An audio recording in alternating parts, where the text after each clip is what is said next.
Hello and welcome to the Sit 'em Start 'em podcast. I'm your host, Josh Shepardson, and you can follow me on Twitter where I post as @BChat50. And the first option that I'm going to suggest sitting this week is Tony Romo against the Carolina Panthers.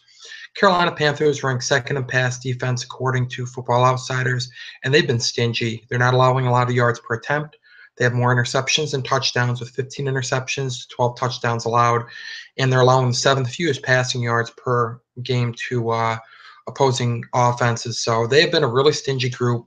This is only Tony Romo's second game back from his broken collarbone. And they have Josh Norman to go ahead and neutralize Des Bryant. So this is just a really bad matchup for Tony Romo. There are a number of better quarterbacks than him this week. And most likely, if you do own Romo, you've had to withstand his injury through the bulk of the year. So odds are you do have another quarterback on your roster that is capable of filling in for him. Next up is a sit-em option is going to be Jeremy Hill. He's had a very disappointing year. He is coming off of a 2-touchdown performance last week, but he's 100% touchdown dependent for value. He has multiple rushing touchdowns in 3 games, but those are the only 3 games he's rushed for touchdowns in. He has one more game that he's added a touchdown reception in. But again, with just 2 games of 60 yards rushing or more, he's been 100% touchdown dependent, and the Rams are a bad defense to be touchdown dependent as a running back. They've allowed just 2 rushing touchdowns to running backs this year. They've allowed 6 overall, but only 2 of those have gone to opposing running backs. So really tough matchup for a goal line back like Jeremy Hill. I see no value in starting him this week. Another high pick that's going to be best reserved for sitting on benches this week is T.Y. Hilton.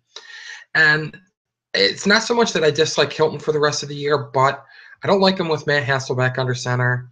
And I don't like him, at least not this week after last week's clunker. Hasselbeck targeted him just 4 times. He completed just 2 of his passes to Hilton last week for 21 yards.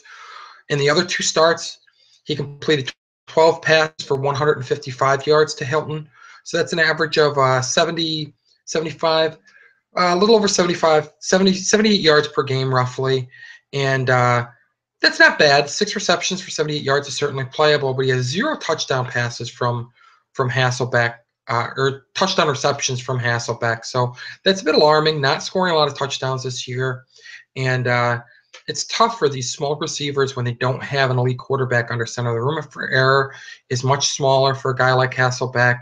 And Hasselbeck was willing to spread the football around last week using his tight ends, his running backs, and his other receivers. So I don't have a lot of faith in Hilton getting enough volume to make up for some inefficiencies in that passing attack. So he's going to be glued to I would advocate gluing him to your pine this week.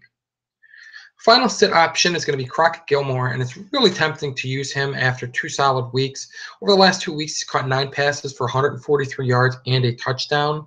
And in his last game prior to the bye in week 8, he also caught a touchdown pass. So that's 2 touchdown grabs in his last 3 games. And I get the temptation to start him, but remember who's under center. This is Matt Pick 6 Schaub playing quarterback. It's no longer Joe Flacco. Flacco's out for the remainder of the year. There aren't other great pass catching options to take the heat off of Gillmore either. He's no longer really lurking as a tertiary option that defenses can forget about. He's really the second option in that passing attack behind Kamar Aiken. So defenses are going to be cognizant of the fact that he's out there, that he is one of their better pass catching options. And I just don't see much upside to using him this week. Moving on to the sunnier side of the podcast and the start options, start with Brian Hoyer, who I've been beating the drum for all week. I'll be starting him over Eli Manning in one league and Big Ben in another league. And that's because he's facing the most fantasy-friendly pass defense in football of the New Orleans Saints. And I say defense lightly because they're not defending a heck of a lot. They're getting shredded through the air. They're giving up touchdowns in bunches, 28 touchdowns so far this year. They've only forced 4 interceptions. The quarterbacks are not getting punished for airing it out against them. I expect Brian Hoyer to connect with DeAndre Hopkins frequently. Hopkins is one of the elite receivers in this game, and Hoyer's not afraid to air the ball out to him. That's a good combination this week against New Orleans. I think he's a top 5 to top 10 quarterback in fantasy scoring this week. The running back that I'm going to advocate starting is Javarius Buck Allen against the Cleveland Browns. And I obviously ripped the offense with Matt Schaub under center, But the benefit of that is going to be a lot of volume for Buck Allen. He's going to be getting the ball as a ball carrier, carried it 22 times in relief of Justin Forsett last week. Also going to be utilized as a pass catcher, and demonstrated that he has some pass catching chops when he was at USC. In his junior year, caught 41 passes for 458 yards receiving and a touchdown. So he can catch the ball. He is a capable pass catcher out of the backfield. And last week, caught 5 passes for 48 yards. So overall, 115 yards from scrimmage last week on a whopping 27 touches. He's going to get north of 20 touches most likely this week. The yards per carry might not be pretty, but if you're in a PPR league, the checkdowns from Matt Schaub should bump that value up a little bit. And anytime you get a guy with that kind of volume, there's a chance he pops one or reaches the end zone. So really liking Buck Allen as a strong flex this week, or not even a bad low-end RB2 if you're hurting at running back. I mean, the Browns have not been able to stop the run. They're allowing more rushing yards to opponents per game than any other team in the league. And doing so, allowing 4.6 yards per carry, which is quite ugly as well. From that same game, I'm going to advocate starting Travis Benjamin at receiver. Johnny Manziel's been demoted to third-string quarterback. Josh McCown is back under center. Yes, I understand Travis Benjamin had 2 of his 3 100-yard games receiving, 100-plus yard receiving games with Johnny Manziel under center. I also understand that he caught 3 of 4 touchdown passes from Johnny Manziel this year. But Josh McCown looked his way a lot. McCown's been the better quarterback this year. And McCown did provide him one of his 100-yard receiving games.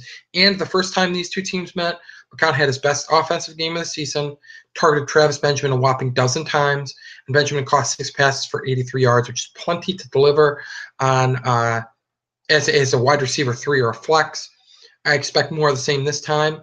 And against the second most fantasy-friendly defense for wide receivers, Travis Benjamin makes for a very strong wide receiver 3 or flex option.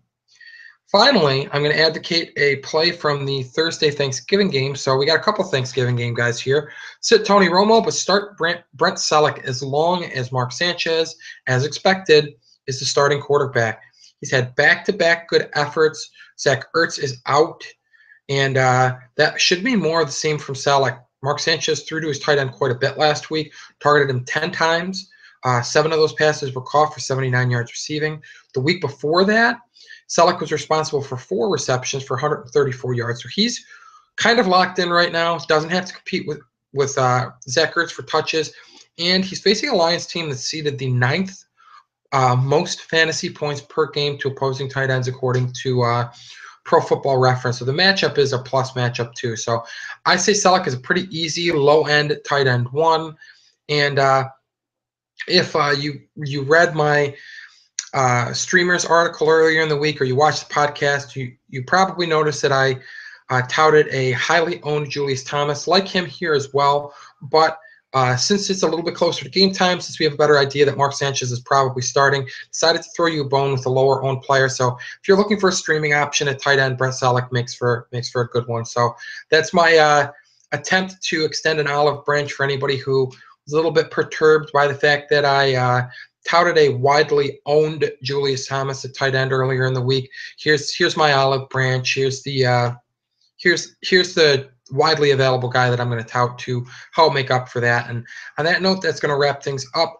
Good luck this week, and check out fantasyfootballcafe.com for all your fantasy football needs. Take care.